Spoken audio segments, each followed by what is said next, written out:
ETF index mutual funds నేర్చుకుని stock మార్కెట్లో రాణించాలనుకుంటున్నారా? వెంటనే ఈ నెంబర్కి కాల్ చేయండి.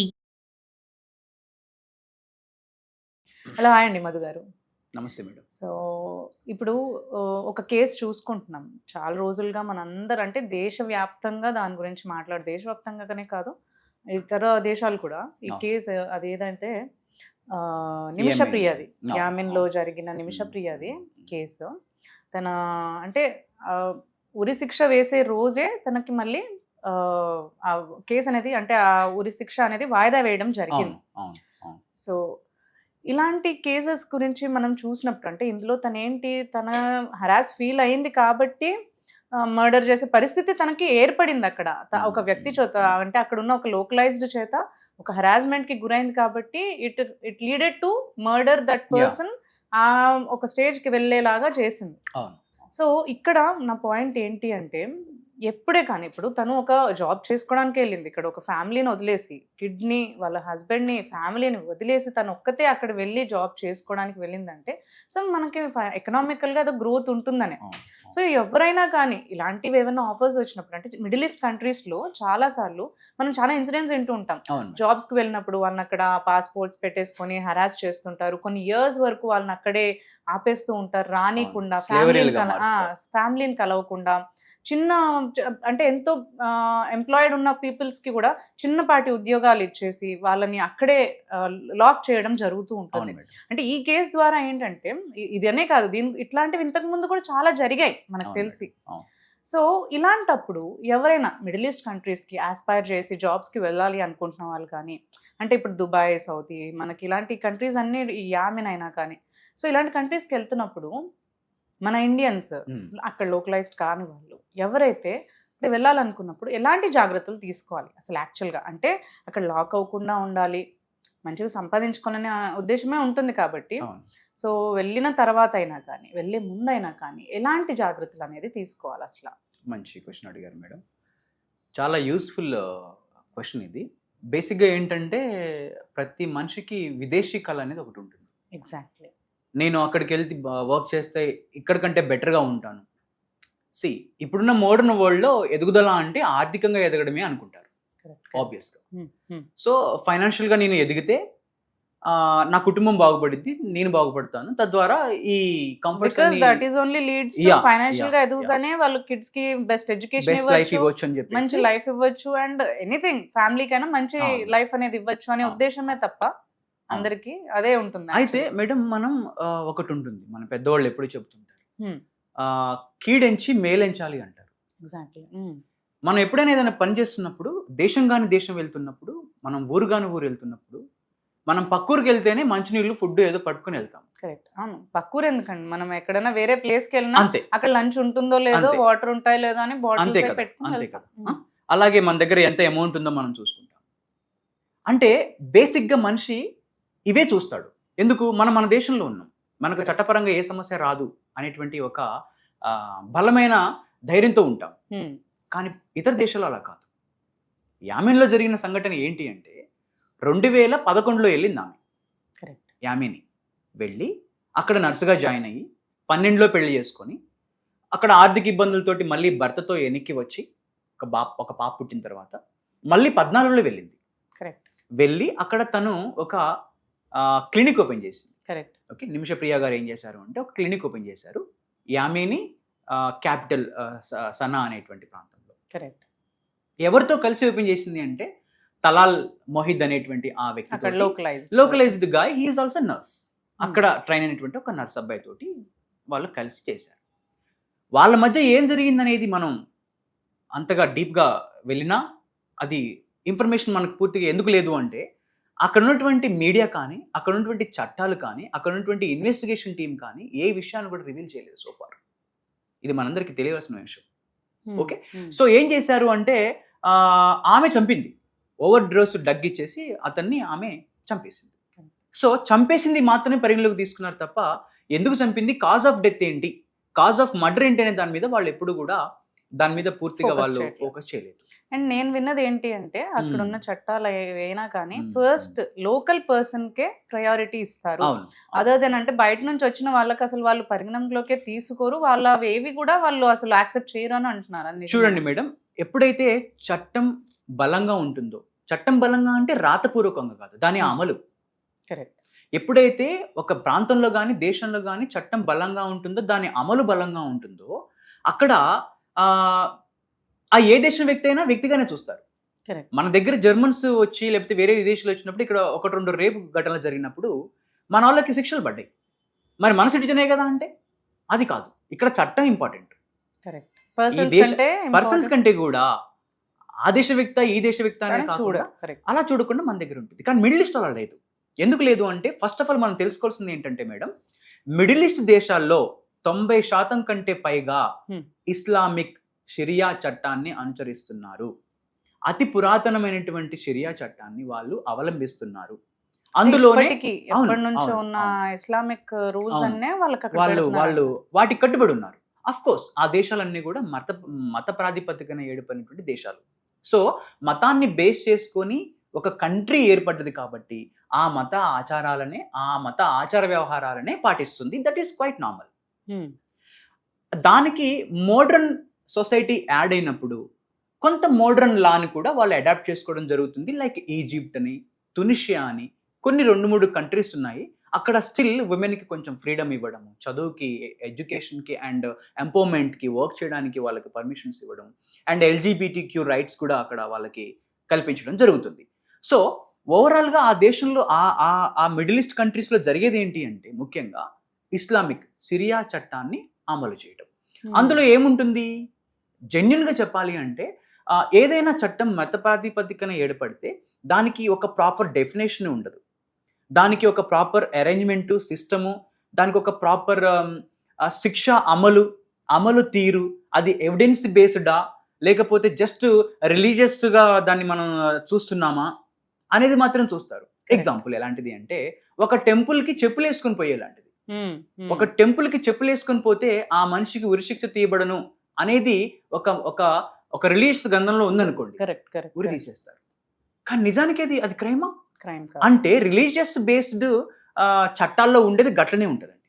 ఎందుకంటే హ్యూమన్ కైండ్ ని మోడర్న్ సొసైటీని అడాప్ట్ చేసుకోదు రిలీజన్ ఎప్పుడు కూడా.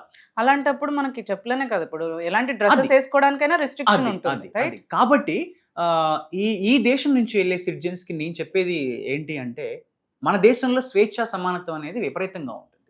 మన దేశంలో ఎంత స్వేచ్ఛ ఉంటుంది అంటే జెన్యున్గా మీరు ఏ మతం గురించి మాట్లాడవచ్చు, ఏ మత వ్యక్తినైనా దూషించవచ్చు, ఏ మత గ్రంథాలైనా కాలబెట్టొచ్చు. ఇక్కడ పెద్ద పట్టించుకోరు మిమ్మల్ని. అంటే అటు ఇటు ఆర్గ్యుమెంట్స్ జరుగుతాయి. కానీ ఇతర దేశాల్లో స్పెషల్లీ మిడిల్ ఈస్ట్ కంట్రీస్ లో అలా కాదు. ఎందుకంటే మిడిల్ ఈస్ట్ దేశాలన్నీ కూడా Islamic countries almost all. So Islamic లో ఉన్నటువంటి ప్రధానమైన అంశం ఏంటంటే వాళ్ళ మతంకి చాలా ప్రియారిటీ. కాబట్టి మనం చాలా అవేర్గా ఉండాలి.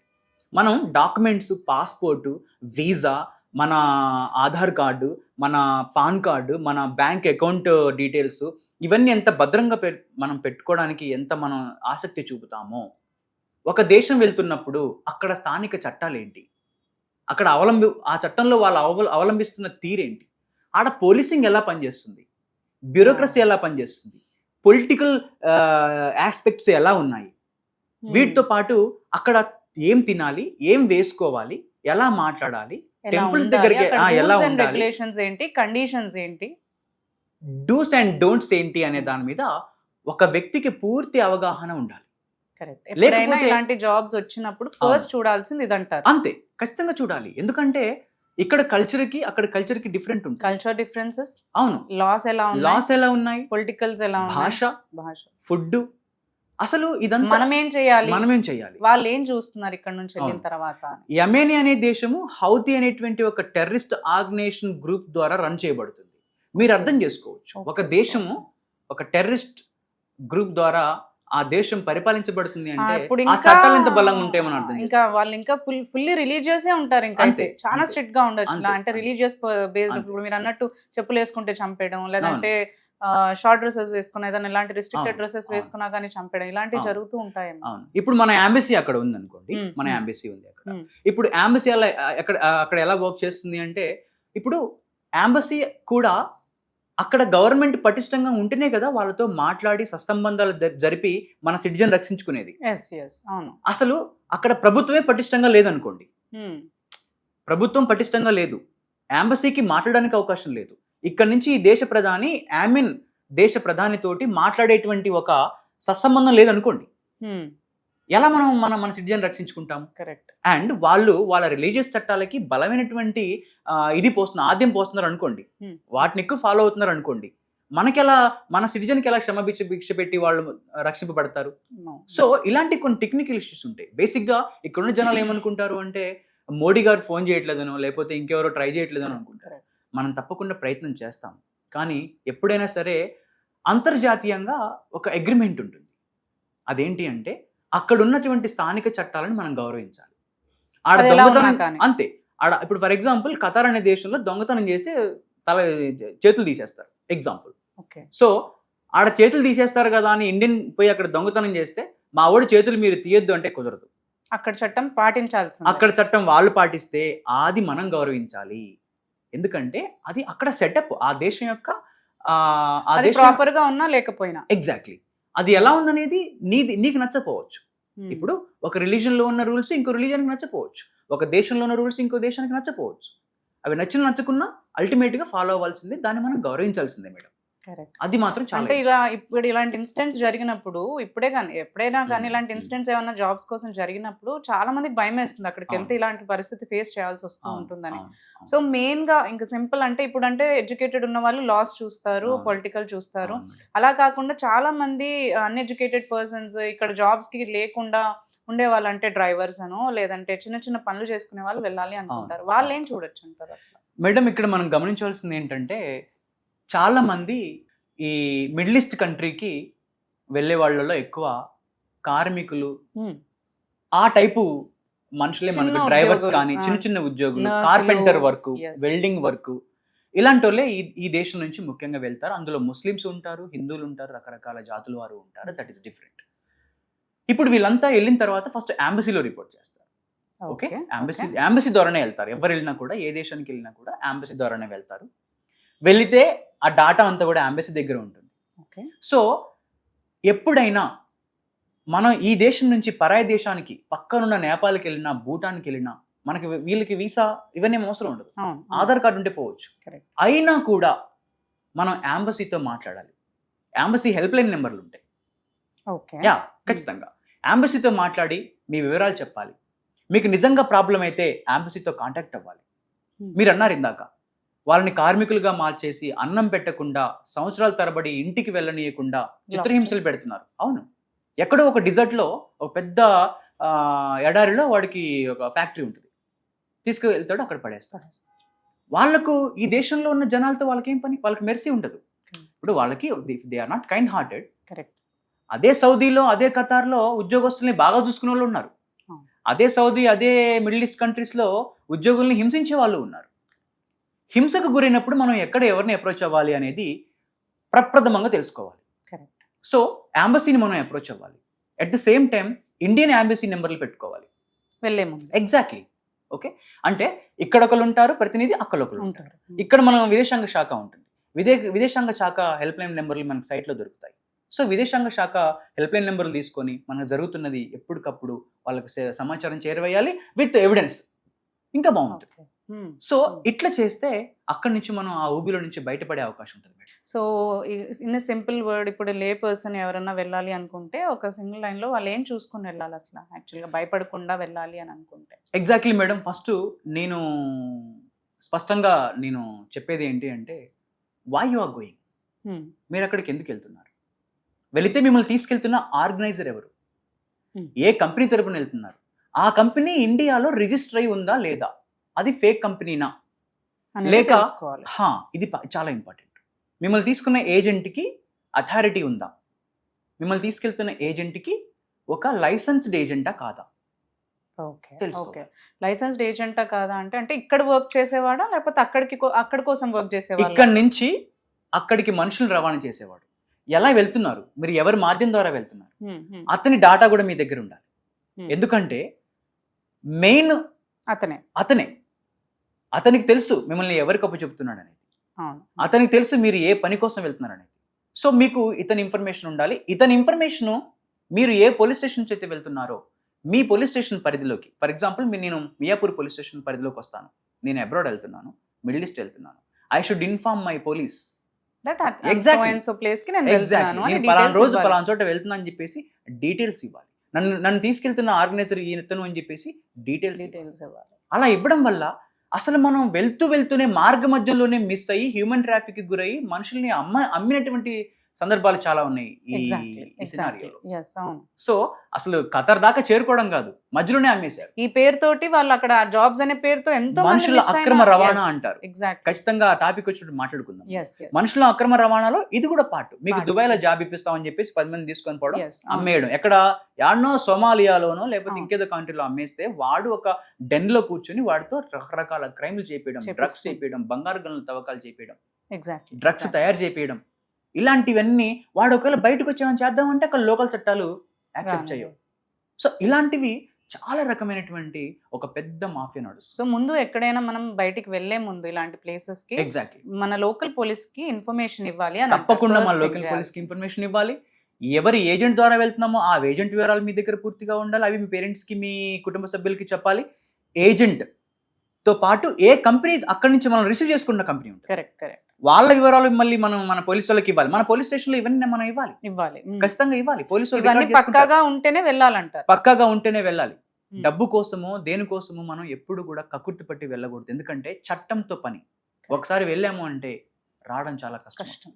మిమ్మల్ని రప్పించడానికి ఇక్కడి నుంచి యంత్రాంగం ఎంత కష్టపడుతుంది అనేది అది అర్థం చేసుకోవడానికి కూడా సరిపోదు. సో కాబట్టి వీటితో పాటు ఎక్కడికి వెళ్తున్నాము, అక్కడ ఎంబసీ నెంబర్, ఇక్కడ ఎంబసీ నెంబర్లు, ఇక్కడ విదేశాంగ శాఖ హెల్ప్ లైన్ నెంబర్లు, ఇవన్నీ నెంబర్లు దగ్గర పెట్టుకోవాలి. మనము అక్కడికి వెళ్లే ముందు ఎప్పటికప్పుడు సమాచారం ఇస్తూ ఉండాలి. సమాచారం ఇవ్వాలి, వీలుంటే లొకేషన్ పెట్టాలి. మన వాళ్ళకి లొకేషన్ పెట్టాలి, మన వర్క్ ప్లేస్ లొకేషన్ పెట్టాలి. ఎగ్జాక్ట్లీ. ఇవన్నీ చేస్తే తప్ప మనల్ని మనం సెక్యూర్ చేసుకోలేము. ఇది చాలా ఇంపార్టెంట్ మేడం. దాంతోపాటు ప్రాపర్ డాక్యుమెంట్స్ ఉండాలి, ప్రాపర్ కల్చర్ని అర్థం చేసుకోవాలి. స్థానిక చట్టాలు, అక్కడ ఉన్నటువంటి స్థానిక చట్టాలు ఖచ్చితంగా అర్థం చేసుకోవాలి. అలా చెయ్యని వెడలా మనం జైలుకి వెళ్తాము. ఖచ్చితంగా ఆ పని చేయాలి. Thank you so much for sharing all this information with us. Thank you, madam. Thank you very much.